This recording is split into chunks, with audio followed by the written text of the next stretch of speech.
All right, welcome to today's special Valentine's episode brought to you by Cupid. Love is in the air.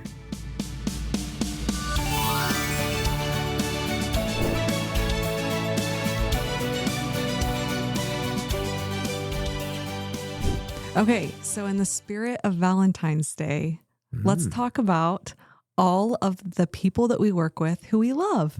Oh, great. Pros we love. You know, Tim, you're having a bit of a wonderful experience on the project that you're running. They're all wonderful experiences. But in particular, we've worked with for 3 years through several different properties and several different designs and settled in with the same architectural team and interior design team through all that planning work on a project that we're working on right now. And it's about halfway finished. And I will tell you, it's been... Halfway? Wow. You're already halfway? Yeah. No way. Yeah. Where have you been? Yeah, we don't mess around. You think this is the halfway mark? We actually... Okay, I'm going to put this on you better change your projections for this year. If you think about it, the design went through 3 permit iterations. And we started this 10 months ago. Yeah.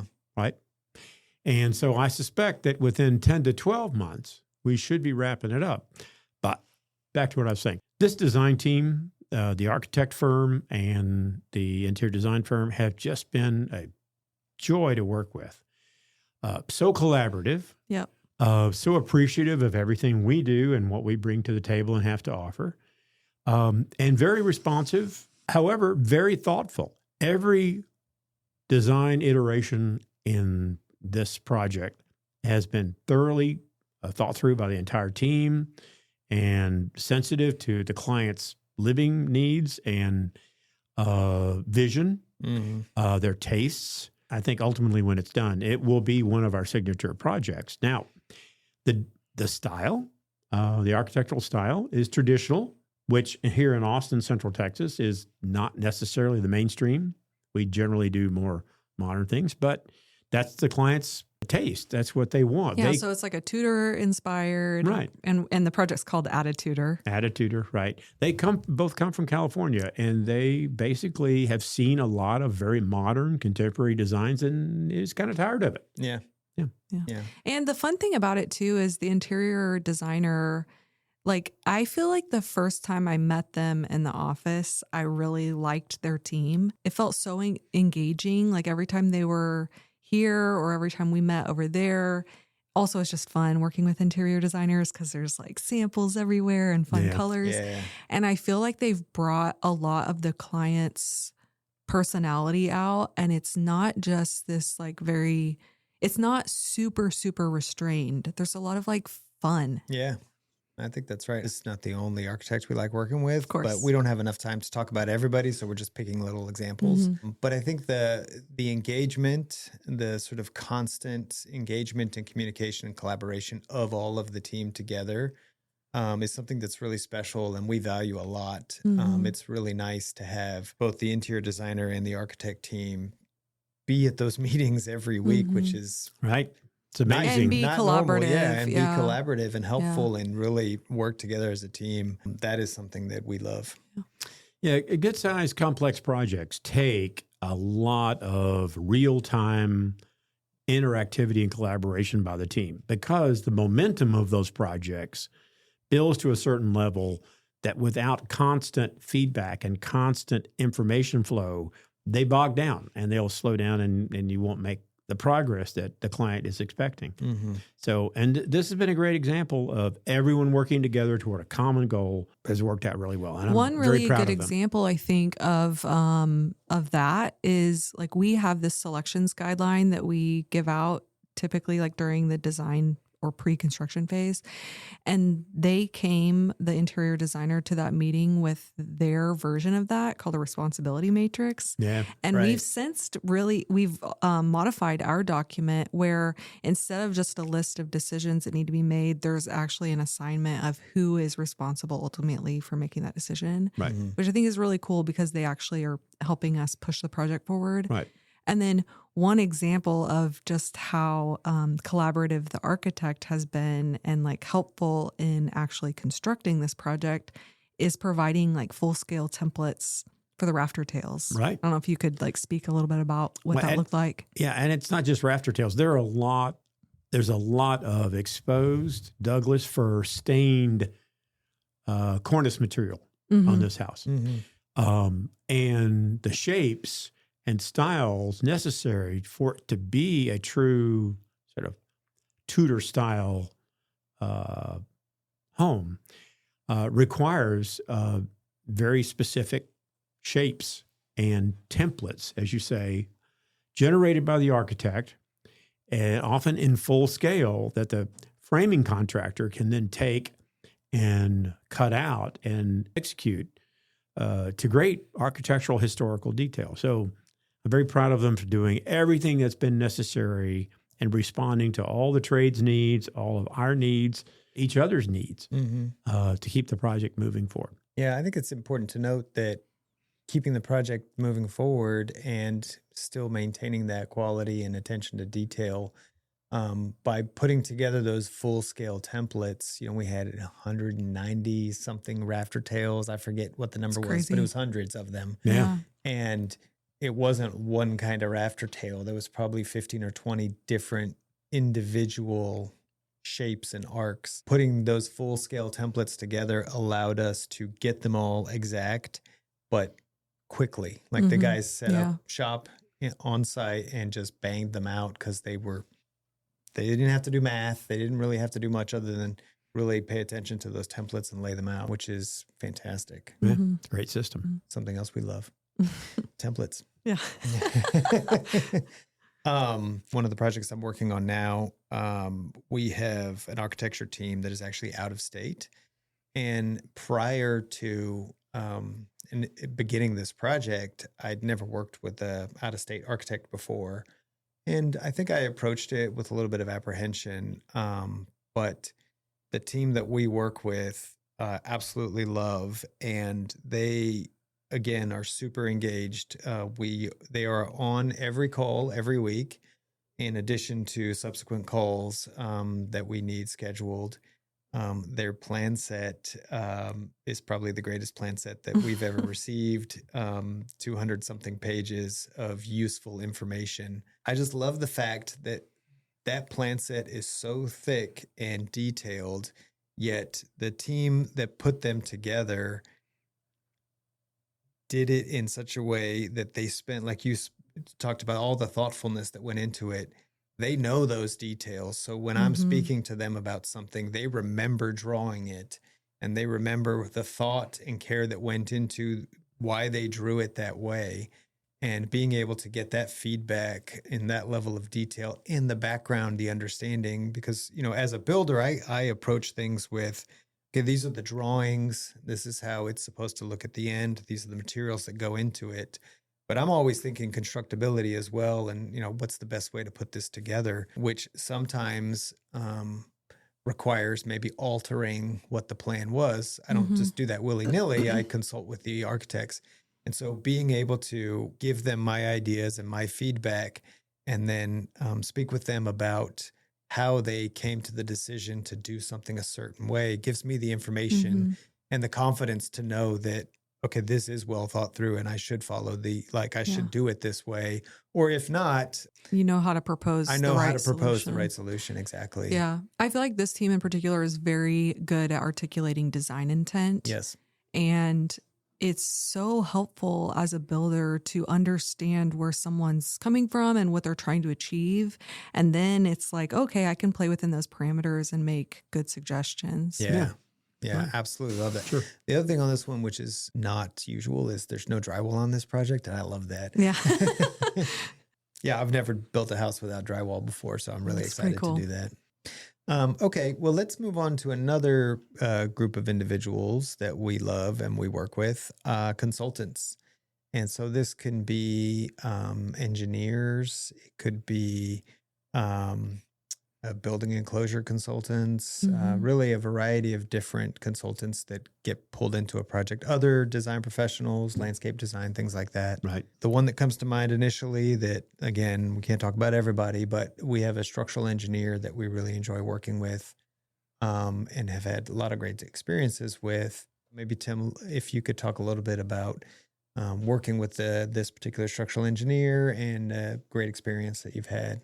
Yeah, I've developed a close relationship with Smith Architectural over the years, and the principal is a very easy to reach, easy person to talk to. He has a great staff that works for him. They're very responsive to our needs, very collaborative if we need to modify something. We talked a second ago about this, but they are one of those structural engineering firms that are willing to be creative in the way they can achieve an architectural intent without overtly making it look clunky, right? And we call that structural gymnastics, right? Right. And so that's a unique quality in an architect in an engineering firm.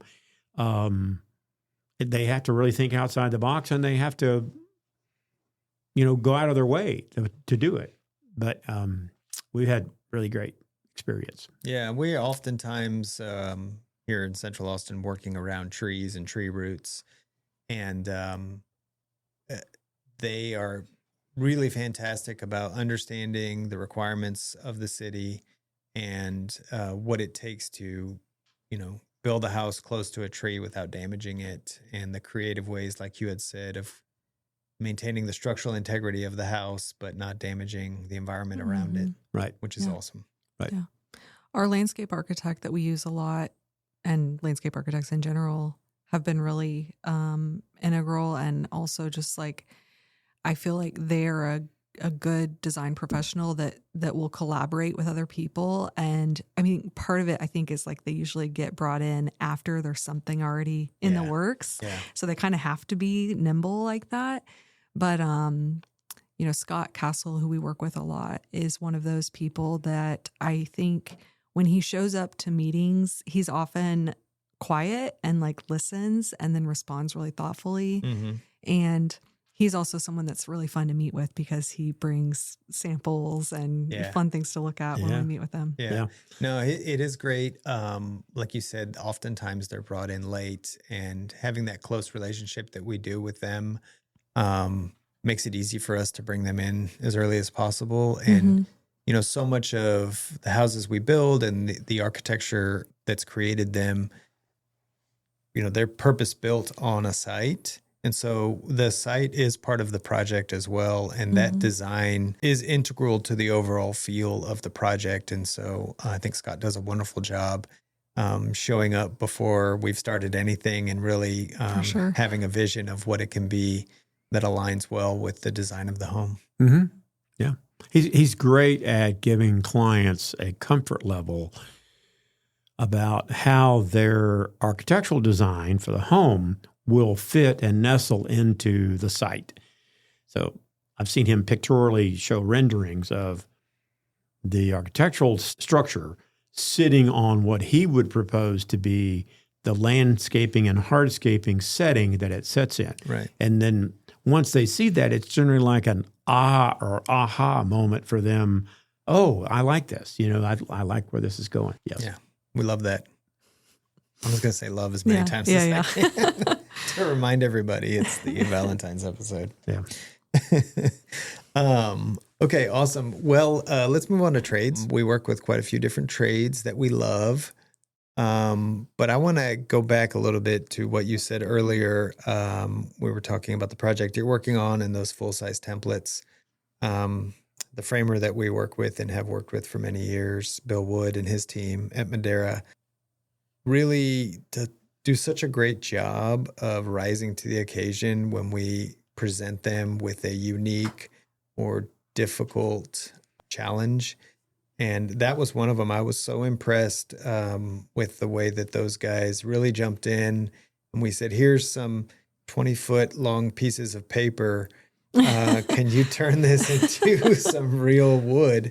And without hesitation and even with some enthusiasm, the guys jumped right in and took care of it. And that's pretty amazing. And they cut those rafter tails out on site. Now, more recently, there are some corbels and brackets that hold up 3 or 4 awning structures around the perimeter of the home.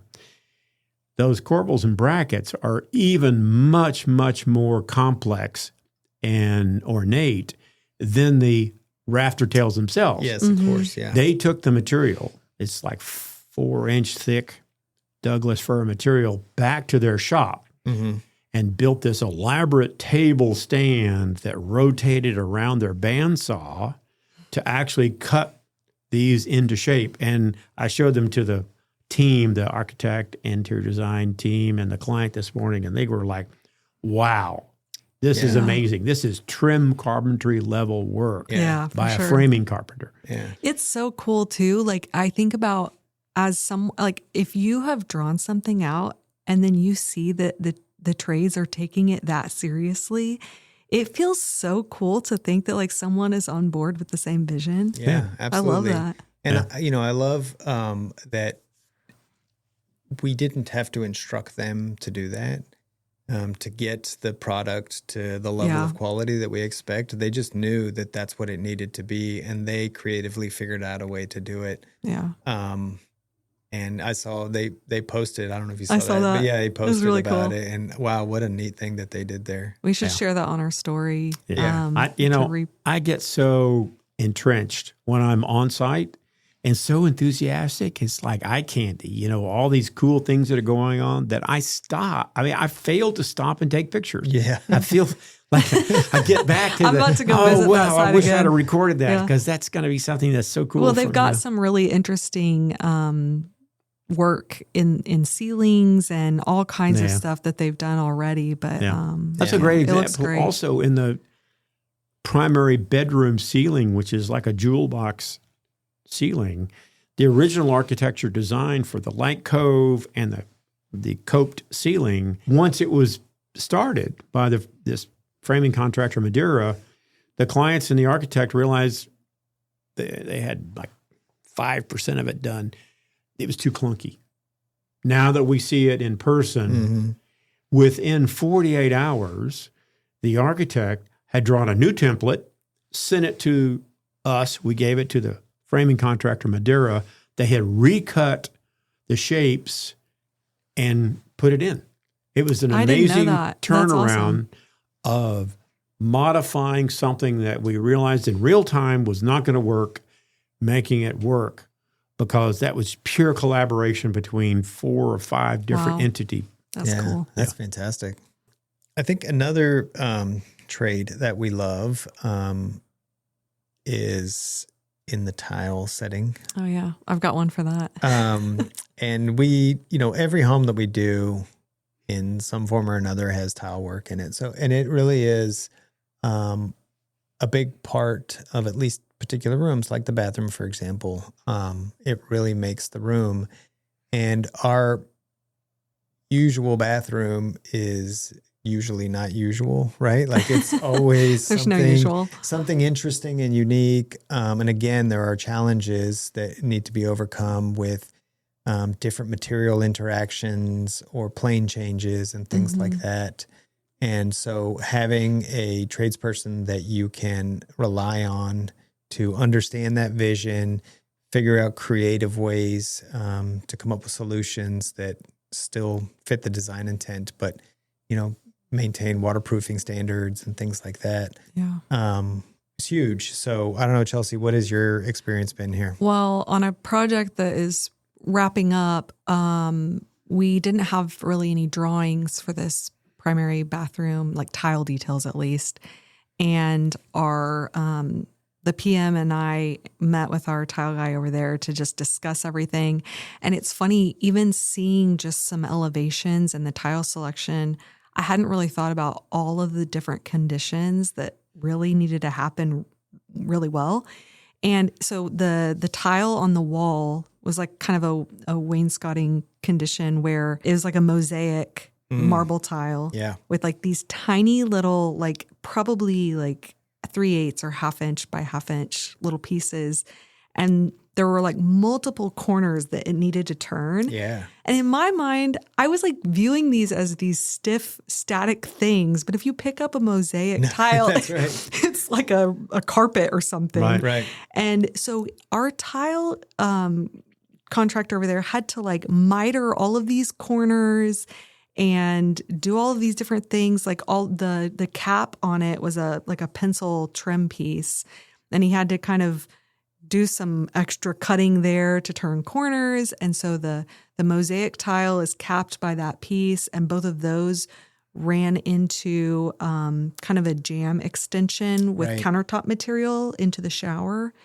And there's probably other things I'm forgetting, but it's essentially just thinking through all of those finishes and planes where they're hitting and how typically things need to die into something. But it's like, I wouldn't have even thought of that. And we met with him on site and he's like, okay, he just brought those up. Right. Yeah. But super helpful to have someone who knows how the material works and how it needs to go in. Was that JF Designs? Fausto, yeah. Mm-hmm. Yeah. What's the J stand for? It's his first name. He didn't go by that. He didn't even want us to know what it is. It's a secret. Yeah. Trade secret. Trade secret? Yeah. I like that. Yeah, but he's awesome. And I mean, lots of the people that work out, we had other bathrooms that had similar conditions. That was probably the most complex. Yeah, that's awesome. And so, like I said before, we work with all kinds of tradespeople and other people that we love. We just don't have time to get to everyone today in order to sort of keep moving forward. So hold your stories. We'll tell them some other time. So let's talk about like suppliers and showrooms and some instances of situations that we've experienced that we loved in that regard. The first thing that comes to mind for me is the reps that we have at different showrooms who really take responsibility and it's not just an order, it's a project. And they are so willing to just go the extra mile to make sure the client's happy. It's exactly the right selection for the job. And one in particular that stands out that we had fairly recently was a tile rep who I think she actually had some kind of interiors background. And she ended up basically functioning as an interior designer on the job who they didn't have an interior designer. Mm-hmm. And the client had very specific colors that she liked and that she didn't like. She loves dark blue, bright blue. And so we had so many blue tiles on this project. And we did. So many blue. All the blue tiles. And she found all of these different options and I met with them once over there and I was so impressed she had like very specific grout recommendations to go with every tile. She had everything laid out, ready to go. And saved us so much time. Yeah. And the client loved her. Yeah. Wow. It's really awesome. And you bring up a good point in that, it's not just an order. Like you can go online and buy stuff, right? Right. Like that's not what it is that we're looking for. It's one, giving the client the experience of touching and feeling and seeing the things that they have to offer, but treating it like a project and really, giving advice about particular things, taking the time to understand the project as a whole and what the intent is for that project and making recommendations based on that.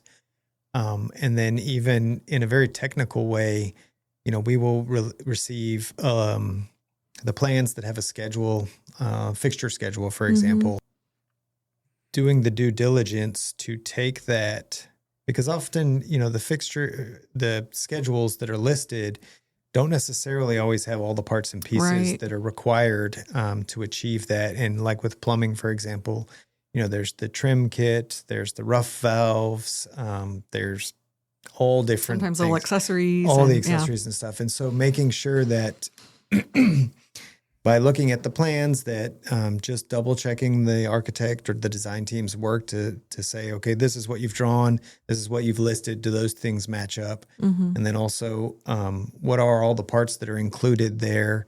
And then packaging that all together in a way that makes it easy for us as the contractor to review that accurately, and then just providing the support if something doesn't work out right, or you need to make a change, or there's an issue with the material or a missing part. You have that person that you can go to for support to quickly replace that piece or make a change or whatever. I think all of them that we work with, I love working with. Yeah, I agree. It's stuff I don't want to do. It's all about customer service, right? So taking the time, as you say, to get to know how the client lives and what they're needing, whether it's appliances or plumbing fixtures or light fixtures, and being able to give them and their design professionals feedback on how those things will perform relative to what the client is needing in their lifestyle. Yeah. And, all those people that we refer our clients and the design professionals to have established themselves, having a reputation of achieving that. Yeah. And that helps us, makes our job more effective, makes the interior designers and the architects' jobs easier, and ultimately it makes the client more satisfied in what they end up with long term. So love them all. Love them all. Just across the board, I agree. Love them all. The ones we work with, right? No, those are the only ones. No. All right, so let's jump into a very vague but pertinent group, which is miscellaneous. I don't know, anything else you guys can think of, other people or parts and pieces of a project that we really love and find value in? Sure. I will say that, and I've said this many times, our industry in particular is a relationship industry. We are most successful, our projects are more successful, the better the relationships between all the people that work together. And often there are gaps, right? The things that fall in between the responsibilities of all the people we talked about. And we have historically put together a team of support professionals that work directly for us. And I really appreciate those, for the time being, young men.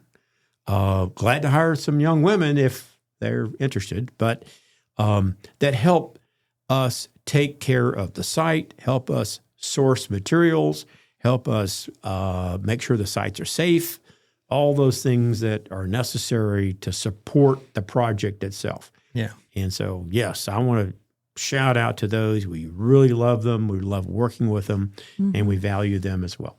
Yeah, I would say big shout out to Mark. Yeah. And big shout out to Graham and Cade, who are our new hires, and a big shout out to Will as well, who's not with us full time, but when he's here, he's quite valuable. Yeah.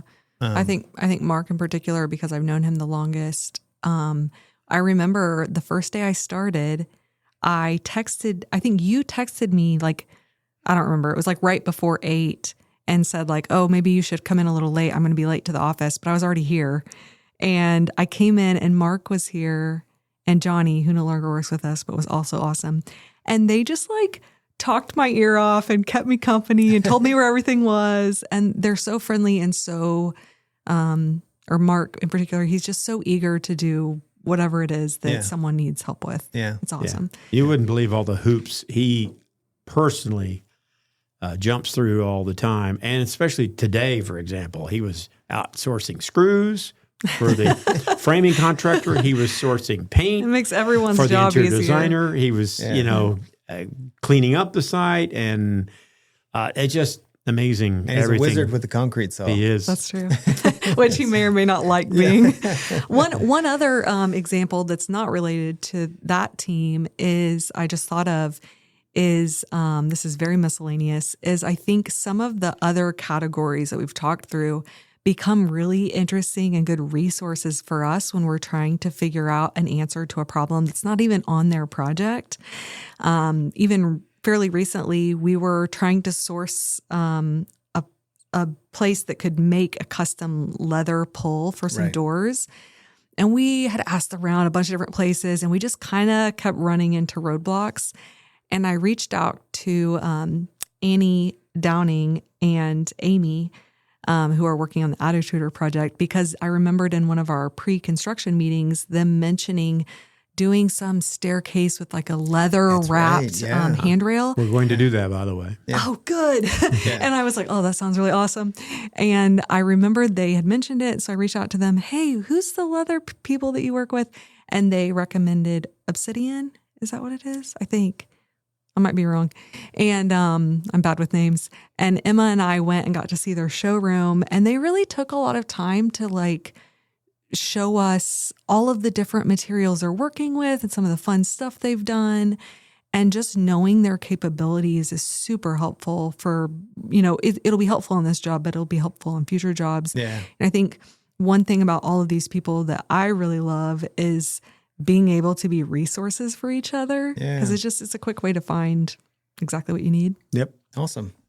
All right. Well, I would say in the spirit of love that we should encourage everyone to really take the time to think about the people that they work with and that they value, and let them know that you appreciate them. And in that, before I close, I think we would all be remiss if we didn't mention another person that we really love, and that's Mercedes. Yeah, who's absolutely. behind the scenes over here, putting all this together for us. So thank you.